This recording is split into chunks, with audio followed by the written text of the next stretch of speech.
Кстати, приятно удивлен по поводу своих ног. Я думал, что будет хуже, придется в больницу слечь. Ну, все-таки, за сутки 50 километров пешком по полям, по болотам, это явно на здоровье не очень хорошо сказывается. Так вот, более-менее сейчас уже расходился. Правая нога так вообще, просто немножко усталость еще ощущается. А в левой, есть такая боль очень неприятная, как при остром артрите. У меня было такое лет 7 назад. И вот еще есть такое неприятное ощущение в колене, в левом. Но все же легче, чем было. Так что, есть надежда, что может и пройдет даже.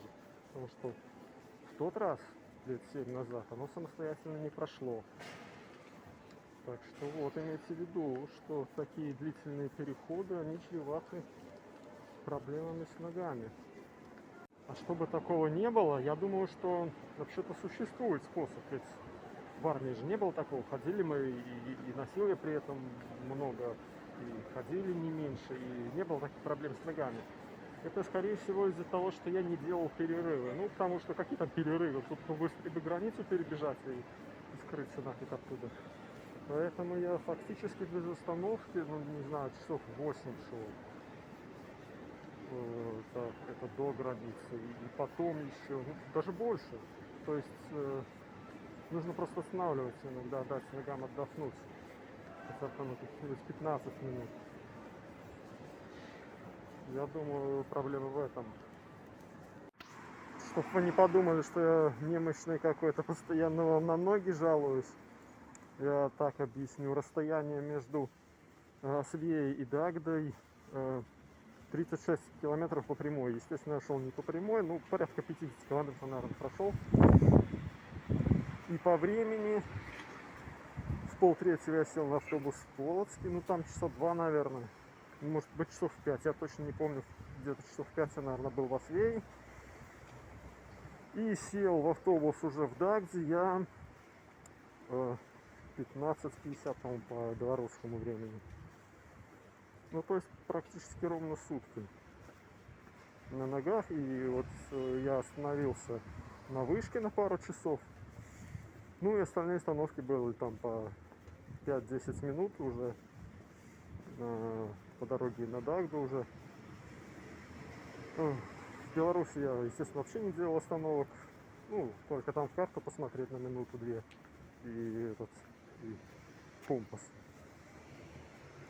Так что такие расстояния и с таким временем это вполне реально для человека, как видите. Но это очень сказывается на ногах. Все-таки практически без остановок идти сутки. Это сказывается на ногах. У меня вот уже 2 недели прошло. Колено до сих пор побаливает. Примерно часов 5, наверное, я и был в Освее, потому что мне на 6 часов было назначено к следователю на какую-то там очередную очную ставку с каким-то другим уже ОМОНовцем. В это время я уже был где-то в полях рядом со Освеей. Я четко помню.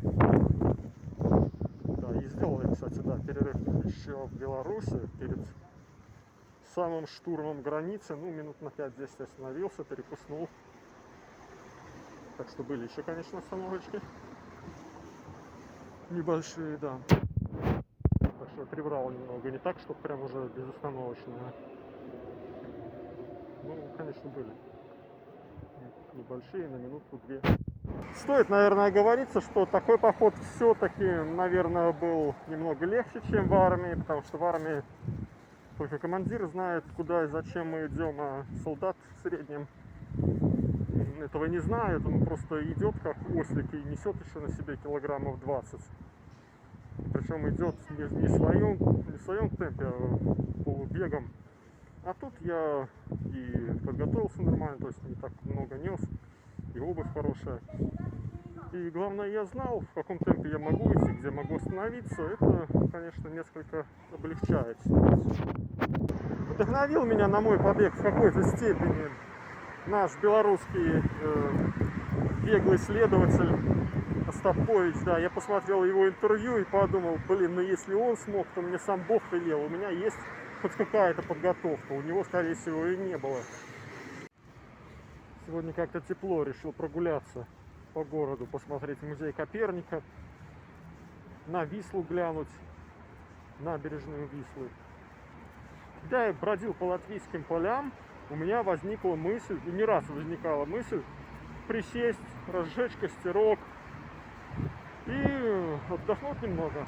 Ну, как-то я все время отказывался от этой мысли, от этой идеи, потому что, ну, если кто полил костер поздней осенью, вот, кстати, видите, флаг такой висит в окне.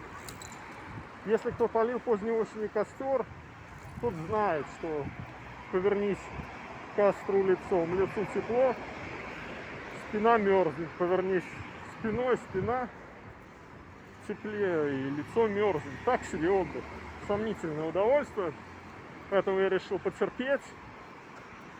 Тут мне оставалось 20 с лишним километров и уже прогуляться, просто потерпеть. Ну, эти 20 километров растянулись относительно на большое время. Может быть, я был неправ. Может быть, стоило отдохнуть, дать ногам отдохнуть. Тогда бы они не так убились. Мне тут подсказали, что нужно было разжигать 2 костра. Но хочу предостеречь тех, кто вдруг окажется в какой-то подобной ситуации и решит развести костерчик. Так вот, если долго ходить, не спать и заснуть в такое время года, в холодную погоду у костра, то можно проснуться с очень серьезными ожогами. И такой случай был по моей срочке. Парень из моей роты обгорел у костра настолько, ну, я видел этот ожог там чуть ли не до кости практически. Но он, правда, был выпивший еще, умудрился достать и выпить, и заснуть около костра. Но ответственно вам заявляю, даже если бы он не был выпивший, в такую погоду уставшим заснуть у костра, это очень опасно, можно очень сильно обгореть, чуть ли, вот, повторюсь, не до кости.